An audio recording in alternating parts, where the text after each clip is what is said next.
आप सभी का नमस्ते नमस्कार। एस्टेट 2025 आज के इस सेशन में हम बात करने जा रहे हैं एस्टेट 2025 में क्या प्लान करें कि पास कर जाएं। पढ़ना तो पड़ेगा, उसमें कोई संशय नहीं है। तो आइए एक बार हम आपको रिव्यू देखते हैं। आप थंबनेल देखकर ये वीडियो देखने आए होंगे, तो उसी के अनुसार आपको हम टिप्स दे रहे हैं। ये थोड़ा काम करिए, इस पर आपका रिजल्ट हो जाएगा, आप पास अवश्य कर जाएंगे। तो आइए हम लोग देखते हैं। पहले एस्टेट 2025 की बात कर रहे हैं। तो एस्टेट 2025 तो आपको मालूम ही होगा, ये टोटल 150 मिनट आपको मिलेंगे। थोड़ा प्लान शुरू होता है यहां से प्लान। इस बात को आप हर एक बात पर गौर फरमाइएगा।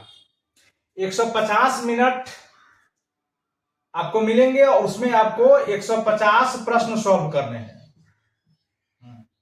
यानी इस हिसाब से हम लोग देखें तो 150 मिनट आपको मिल रहे हैं और 150 प्रश्न आपको सॉल्व करने पड़ रहे हैं। इसका मतलब यह हुआ कि प्रत्येक प्रश्न के लिए आपके पास 1 मिनट का समय होगा।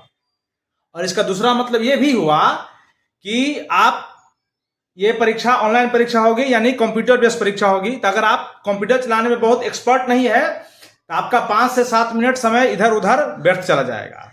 यानी इसको फिर से समझे, इन द अदर वर्ड, तो एक प्रश्न बनाने के लिए 1 मिनट से कम का भी आपके पास समय होगा, क्योंकि बहुत सारा आपको स्क्रॉल करने में, क्योंकि ये एग्जाम ऑनलाइन एग्जाम होनी है, तो स्क्रॉल करने में, या जब इसका रिजल्ट आएगा तो इसका रिजल्ट नॉर्मलाइजेशन तरीके से आएगी, इस पर भी बहुत सारा इफेक्ट आपको पड़ेगा। नहीं पड़ेगा ये बात नहीं है। यानी प्रत्येक प्रश्न को सॉल्व करने के लिए आपके पास 1 मिनट से भी कम का वक्त होगा। तो इसमें हम लोग क्या प्लान करें कि आपको रिजल्ट आसानी में आ सकता है। तो आइए हम लोग इस पर बात करते हैं। तो जो 150 प्रश्न पूछेंगे, तो 150 प्रश्न की विशेषता ये है कि इसमें से जो 150 अंक आएंगे तो 100 जो अंक आएगा ये आपके विषय से रहेगा, ठीक है। और इसमें 50 को जो रहेगा विषय रहेगा आर्ट ऑफ टीचिंग पर, है ना। यानी इसको कह सकते हैं कि आप शिक्षण शास्त्र से, है ना, शिक्षण शास्त्र से क्वेश्चन रहेंगे, देख रहे हैं। और ये भी जो 50 रहेंगे ये 2 पार्ट में बटे हुए रहेंगे, है ना। जो 50 है ये 2 पार्ट में, ये 30 जो है से कंप्लीट शिक्षण शास्त्र पर होंगे, ये कंप्लीट शिक्षण शास्त्र पर। और 20 जो है इसमें भी ये 2 मुख्यतः रहते हैं। मुख्यतः इसमें आपको गणित पूछा जाएगा और इसमें पूछा जाएगा तर्कशास्त्र, यानी जिसको रीजनिंग कहते हैं, जिसको हम लोग रीजनिंग कहते हैं और गणित कहते हैं। तो पहले तो आप सिलेबस को बारीकी से समझिए, उसके बाद आपको हम बताने जा रहे हैं कि आप क्या करेंगे तो आप इसको आसानी वे में पास कर सकते हैं। एकदम कम समय में आप इसको पास कर सकते हैं, क्योंकि नोटिफिकेशन के अनुसार 4 अक्टूबर से आपका परीक्षा होना है, यानी 15 दिन आपके पास समय बच गया है। वैसे नोटिफिकेशन थोड़ा देरी से हुआ है, तो ऐसा भी हो सकता है कि एग्जाम का डेट बहुत बढ़ेगा तो 1 सप्ताह बढ़ सकता है, नहीं तो नहीं बढ़ेगा। लेकिन अभी तक जो विभाग का निर्देश है उसके अनुसार से 4 अक्टूबर से आपका परीक्षा होना है। तो 4 अक्टूबर से परीक्षा होना है, तो क्या आप स्मार्ट स्ट्रेटजी अपनाइए कि आप एस्टेट आसानी वे में पास कर जाइए। तो आइए हम लोग इस बात को देखते हैं। तो 150 प्रश्न जो हुए उसको आप 2 पार्ट में बांटिए। 100 जो हुआ ये अपना अपना विषय हुआ, ठीक है। और 50 ये आर्ट ऑफ टीचिंग है, जिसमें शिक्षण शास्त्र से भी क्वेश्चन आएंगे, गणित से भी क्वेश्चन आएंगे और आपको रीजनिंग से भी क्वेश्चन। लेकिन बेसिकली जो 30 क्वेश्चन आएंगे ये शिक्षण शास्त्र से क्वेश्चन आएंगे, उसमें से गणित और तर्कशास्त्र। तो ऐसा अगर हम लोग मान लें कि 10 प्रश्न गणित से रहेंगे और 10 प्रश्न रीजनिंग से रहेंगे, हम लोग ऐसा मान के चलते हैं। ऐसा होता नहीं है, लेकिन फिर भी ऐसा हम मान के चलते हैं कि 10 प्रश्न गणित से 10 यहां रहेंगे। तो अब आप पहले हम लोग बात करेंगे अपना विषय में नहीं, पहले हम लोग बात कर लेते हैं, पहले हम लोग बात करते हैं आर्ट ऑफ टीचिंग पर। तो अभी आपने देखा कि एक प्रश्न बनाने के लिए आपके 1 मिनट से कम का समय रहेगा, है ना। 1 मिनट से कम का समय रहेगा, तो आप क्या अपना सकते हैं कि आप आसानी में पास कर जाएं। उससे पहले आइए हम लोग पहले बात कर लेते हैं, ये 150 प्रश्न जो रहेंगे, है ना, तो आप कितने प्रश्न बनाएंगे तो आप पास कर जाएंगे। तो आपको जानकारी होगी, इसमें से 75 मार्क अगर आपको आ जाएगा तो आप पास कर जाएंगे। सिर्फ आपको 75 अंक लाने हैं पास करने के लिए, और ये पासिंग है। इस पर बहुत सारा कट ऑफ का तो कोई बात नहीं है, क्योंकि कट ऑफ की बात होगी बीपीएससी के एग्जाम में। तो आपको केवल इसमें पास कर जाना है, यानी अगर आप ऐसा समझे तो आपको केवल 75 अंक चाहिए, और भी सामान्य की हम लोग बात कर रहे हैं। रिविजन में तो और कम है, कहीं कहीं महिला अभ्यर्थी के लिए तो ये और भी कम है, यानी आपको 60 अंक आ गया तो आप पास कर जाएंगे, 60 से 60, ठीक है, सबसे कम है यानी। लेकिन हम 75 अंक लेकर चल रहे हैं सभी अभ्यर्थी के लिए, यानी आपको आधा अंक चाहिए मात्र, यानी 150 का प्रश्न पूछेगा तो आपको आधा अंक आपको लाना है, यानी आपको आधा ही पढ़ना है। तो पहले तो आप ये समझ लीजिए कि 150 में आपको मात्र आधा पढ़ना है। दूसरी बात क्या, आइए देखते हैं। तो अगर हम पहले इस पर हम लोग 50 पर बात करें तो क्या करना चाहिए आप समझिए। जो 30 आप देख रहे हैं शिक्षण शास्त्र है, इस शिक्षण शास्त्र को आप अच्छा से पढ़ जाइए। आप उसको पिछले 5-7 साल का जो क्वेश्चन दिया गया है उसको आप एकदम अच्छा से पढ़ जाइए। और जब भी आप पिछले जो 2024 में स्टेट हुआ है, 2023 में हुआ है, या इसके लिए आप 1 to 5 और 6 to 8 का जो सीडीपी है, सीटेट जिसको बोलते हैं, बिहार टीटेट, उसको भी पढ़ जाइए। पढ़ने से क्या होगा, इसमें आप बहुत सारा प्रैक्टिस कर लीजिए कि इसमें जो है सो क्या करिए आप कि 30 में 30 अंक आपको आ जाए, ऐसा प्रयास करिए। क्योंकि इसमें जब आपको आता रहेगा तो इसमें 1 मिनट से भी कम का समय लगेगा। तो पहली बात तो ये कि अगर 30 में 30 आप बना के चले जाते हैं तो आपका सबसे पहले टाइमिंग कम लेगा, क्योंकि गणित तो है नहीं, आपको आएगा तो प्रश्न समझने में हो सकता है कि कोई प्रश्न समझने में आपको समय लगेगा, लेकिन ज्यादा से ज्यादा 35 से 40 सेकंड लगेगा, यानी 1 मिनट लग जाए कुछ प्रश्न पढ़ने में। लेकिन 1 मिनट के पास आपके पास समय तो है ही। तो जब आप शिक्षण शास्त्र को पूरे अच्छा ढंग से पढ़ जाएंगे तो आपको 30 नंबर इसमें आप पूरे रखिए कि आपको 30 नंबर आ जाए। शिक्षण शास्त्र आपको आना चाहिए, इसलिए इसको डिप से पढ़िए शिक्षण शास्त्र, पहली बात। दूसरी बात, इधर रहेगा, इसमें से गणित रहा और इसमें से रीजनिंग रहा। तो गणित रीजनिंग में से आपको अगर आधा आधा भी बन जाता है, कुछ कुछ मान लो 5 को 7 यहां से भी बन गया, 5-7 आपको यहां से भी बन गया इनकेस। तो हम कहना चाह रहे हैं कि ये जो आप 30 + 20 देख रहे हैं, है ना, 30 + 20 देख रहे हैं, इसको आप ऐसा करिए कि इसको आप अच्छा से पढ़िए। इसमें आप 50 अंक में 50 अंक लाने का प्रयास करिए, पूरे 50 में आप 50 अंक लाने का प्रयास करिए। लेकिन अगर आप में इसमें 50 में 50 अंक आपको नहीं भी आता है, तो अगर आप मान लो शिक्षण में भी 1-2 क्वेश्चन गलती हो जाता है, मैथ में भी, या किसी बच्चे को मैथ नहीं आता है तो रीजनिंग आता है, रीजनिंग नहीं तो मैथ आता है, तो आप देख लीजिए कि दोनों में आपका क्या स्ट्रांग है। जो स्ट्रांग है उसको अच्छा से और स्ट्रांग कर लीजिए।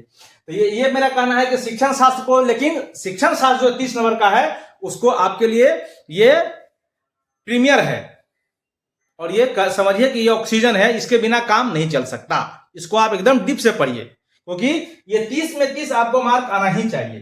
तो ये जो 30 + 20 50 है, इसमें अगर आपको 50 है तो अगर आप 50 के जगह इसमें आप सिर्फ 35 ले आइए मात्र ये, लेकिन आपको 35, ये हर हाल में आपको 35 अंक आना चाहिए। 35 अंक से कम पर कोई उपाय बिल्कुल नहीं है, मिनिमम है, आपको 35 अंक आना ही चाहिए, ये मिनिमम है। इससे कम पर आपको काम नहीं चलने वाला है, ये 35 अंक मिनिमम है। इससे कम होगा तो फिर ये स्ट्रेटजी काम नहीं कर पाएगी, इसमें समय आपको नहीं लगेगा। तो उसके लिए आप जो देख रहे हैं शिक्षण शास्त्र, इसको आप अच्छा से पढ़िए। अगर आपका मैथ अच्छा है तो रीजनिंग अच्छा होगा, तो मैथ से 10 नंबर आ जाएगा। अगर रीजनिंग खराब होगा तो मैथ आ जाएगा, या फिर कुछ यहां से गलती होगी, कुछ यहां से गलती, या कुछ यहां 2-2, फिर भी आपको 50 में 35, यानी हम 15 अंक कम हो गया। यानी एक तरह से देखे तो 50 का 35 हो गया, 70%, 75% आपको सिलेबस कवर करना है इसका। यानी 50 वाले जो सेशन है, 50 वाले जो मार्क है, उसका आपको, उसमें से आपको 35 नंबर आपको आनी चाहिए, ये मिनिमम शर्त हुआ, ये 50 नंबर वाला। अब हम लोग इसको थोड़ा मिटाते हैं, अब हम लोग देखते हैं अपने विषय की तरफ। अपने विषय में, हाँ दिख रहा है, चलिए अपने विषय में हम चले आते हैं। तो अपने विषय में मान लीजिए जैसे कि हम इसमें गणित का बात करेंगे, है ना, गणित का हम लोग बात कर रहे हैं, इसी तरह ये अन्य विषय का भी बात हो सकता है, ठीक है। इस गणित में मान लेते हैं हम ऐसा कि गणित में मान लीजिए कि 1 टॉपिक है, 2 टॉपिक है, 3 टॉपिक है, 4 है, 5 है, 6 है ना, 7 है, या फिर 8 है, 9 है, 10 है। यानी आपके जिस विषय से क्वेश्चन पूछेंगे उसमें सिलेबस दिया गया है, तो हम ऐसा मान लेते हैं कि उसमें आपको 10 टॉपिक पढ़ना है, 10 टॉपिक पूरे पढ़ना है। ये 10 टॉपिक पढ़ के आपको 100 नंबर होगा, क्योंकि आपका जो विषय है ये, उससे वहां से आपको 100 अंक का क्वेश्चन पूछे जा रहा है आपके 10 टॉपिक से, यानी आपके सब्जेक्ट से। लेकिन ये 50 का है तो हम इसमें 10 टॉपिक हमको पढ़ना है, 10 टॉपिक हम बिल्कुल नहीं पढ़ेंगे। इसमें से हम 10 जो टॉपिक है, ये 10 के बदला 12 हो सकता है, और किसी में ऐसा भी हो सकता है कि ज्यादा भी हो सकता है। तो इसका जो मान लेते हैं कि 10 जो टॉपिक है, तो उस टॉपिक में से आपको कोई जो आपको अच्छा से आता हो, जो आपको एकदम बहुत सुंदर से आता है, इसमें से आपको 50% यानी आधा 50% टॉपिक आपको सिलेक्ट कर लेना है पहले, कि हमको कौन कौन चैप्टर को पढ़ना है और कौन कौन को छोड़ देना है। क्योंकि 100 नंबर आइए तो 100 नंबर में से इसमें हमको 50 हम इसलिए बोल रहे हैं क्योंकि हमको 50 आ जाएगा, तो 35 इधर और 50 उधर, कितना हो गया 85। लेकिन 85 तो हमको चाहिए नहीं, चाहिए तो हमको मात्र 75। लेकिन आप यहां से ये जो आपका टॉपिक है 10 टॉपिक, उसमें से कोई 5 टॉपिक अच्छा से उठा लीजिए जो आपको आता है, क्योंकि अभी तक आप पढ़ रहे होंगे तो आपको ये आइडिया लग जानी चाहिए कि कहां से हम सवाल बना सकते हैं, या फिर हम किस कौन टॉपिक पर हमको अच्छा से पकड़ है। पूरा सिलेबस बिल्कुल नहीं करिए, क्योंकि अब रिवाइज करने की बारी है, अब सिलेबस दोहराने की बारी बिल्कुल नहीं है। तो इस तरह से हम लोग इसमें देखिए क्या करेंगे, कोई हम इसका आप देख रहे हैं, कोई इसका आप ऐसा कर सकते हैं कि कोई इसमें से आधा टॉपिक आप सिलेक्ट कर लीजिए, कोई आधा, आपको जैसी इच्छा हो, या आप इसको जैसा समझ सकते हैं। तो इसमें से 50% हम जब टॉपिक हम सिलेक्ट कर लेंगे, यानी ये पहला चैप्टर है तो आपको पहला अच्छा लगता है तो पहला ले लीजिए, दूसरा अच्छा नहीं तो दूसरा को छोड़ दीजिए। यानी 50% इसमें आप अपने विषय का, जो भी आप भौतिकी से हैं, साइंस से हैं, या उर्दू से है, या इंग्लिश से है, आपका जो भी विषय है, या आप म्यूजिक से है, तो आप उसमें 50% टॉपिक को सिलेक्ट कर लीजिए कि ये चैप्टर हमको पढ़ना है। ठीक, तो जब आप यहां से 50% अपने टॉपिक को सिलेक्ट कर लेंगे इस विषय में, तो जो 50 अंक दे रहे हैं तो उसमें से 50 अंक पूछे जाएंगे, है ना।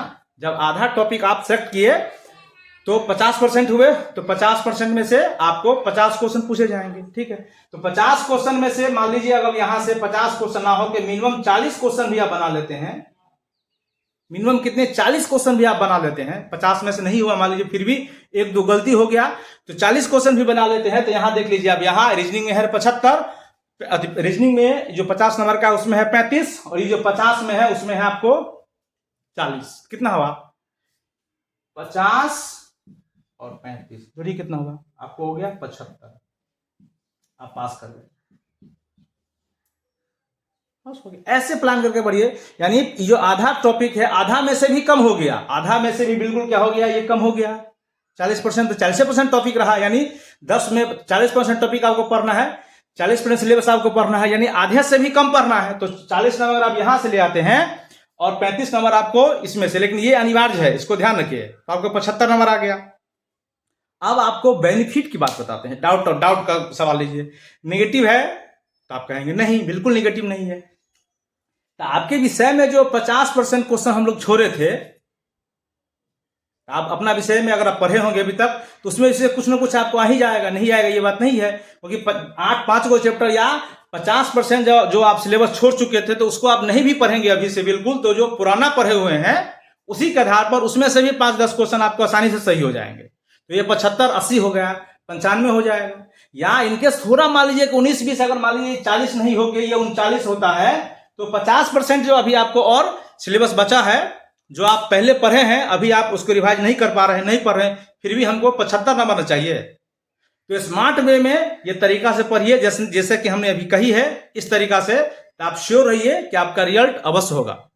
इसमें रिजल्ट होने की कोई संशय नहीं है, ये रिजल्ट। लेकिन इसमें फिर से 2-3 बात हम अवश्य बतावें कि जो साइकोलॉजी वाला आर्ट ऑफ टीचिंग है, उसको शिक्षण वाला जो पार्ट है, उस पार्ट को पूरे कमांड कर लीजिए, क्योंकि इसमें 30 में 30 आना चाहिए।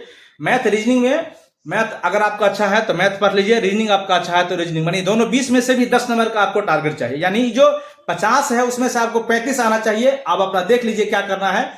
आप मैथ रीजनिंग को छोड़ सकते हैं, टीचिंग एप्टीट्यूड को पूरे लेके आपको चलना है, क्योंकि मैथ समय ले सकता है और टीचिंग वाला आपको बहुत समय नहीं लेगा। तो 35 नंबर अब यहां, और आप अपने सिलेबस का, अगर आपके पास भौतिकी है, इंग्लिश है, तो उसको पहले 10 चैप्टर है या 15 चैप्टर है, तो उसको पहले चैप्टर लिख लीजिए कौन कौन चैप्टर है, और उसमें से जो अच्छा लगता है उसमें से 50% सिलेबस अपने विषय का आप उसको अच्छा से देख लीजिए, और केवल उसी को रिवाइज करिए, बात ना कि 50% छोड़ दीजिए। और 50 जब आपको आधा पढ़ना होगा, तो पहले तो ये कि आप साइकोलॉजी प्रिपेयर हो जाएगा कि हमको मात्र आधा पढ़ना है, तो आधा तो आप वहीं पास कर जाइएगा।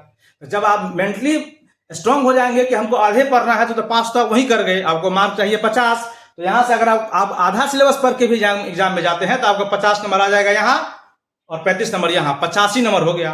और उसके बाद 50% और रेस्ट आपको बचा हुआ है, उसको छोड़ना है नहीं, क्योंकि नेगेटिव मार्किंग की कोई प्रावधान है ही नहीं। तो आप जो भी तुक्का मार के आइएगा 50 में से, उसमें से भी सही होगा, गलत होने का दबाव नहीं है, क्योंकि नंबर तो कटना है नहीं, निगेटिव है नहीं, तो वहां से भी आपको डाउट ऑफ बेनिफिट मिलेगा। इसलिए जो पास करना आसान बात है। तो हमने वीडियो में जो जो बात कही है, इस बात को आप फिर से एक दो बार समझ के प्लान करके पढ़िए। तो हमारी पूरी आशा है कि आप सीटेट या एस्टेट, जो भी एस्टेट की बात हो रही है, आप आसान से पास कर जाएंगे। ये पेपर 1 की बात रहे या पेपर 2, ये साइंस की बात रहे या आर्ट की बात रहे या कॉमर्स की बात रहे, सारा स्ट्रेटजी वही अपनाना है, प्लान वही करना है। सिलेबस का अपने विषय का आधा और टीचिंग एप्टीट्यूड में उसको जो शिक्षण शास्त्र वाला पोर्शन है उसको पूरा 100% कवर, रीजनिंग मैथ का आधा आधा।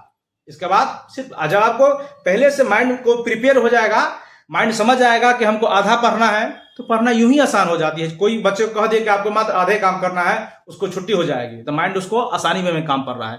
तो अभी जो आपको बर्डन है, तो बर्डन में लेके बिल्कुल नहीं पढ़िए, ये आसान से अब पास कर जाइएगा। 15 दिन बहुत समय होता है, आसानी। हमारे तरफ से आप सभी स्टेट 2025 के अभ्यर्थी को, पेपर 1 और पेपर 2 वाले को, सभी को हमारे तरफ से ऑल द बेस्ट। नमस्ते, नमस्कार। और आपके पास कोई और आइडिया है तो आप हमारे कमेंट सेक्शन में अवश्य बताइए, और अगर आपके पास कोई सुझाव है तो ये भी हमसे शेयर करिए। हमारा टीम आपके बात को तजब्बो देती है, हमें आपका कमेंट का इंतजार रहता है। नमस्ते, नमस्कार।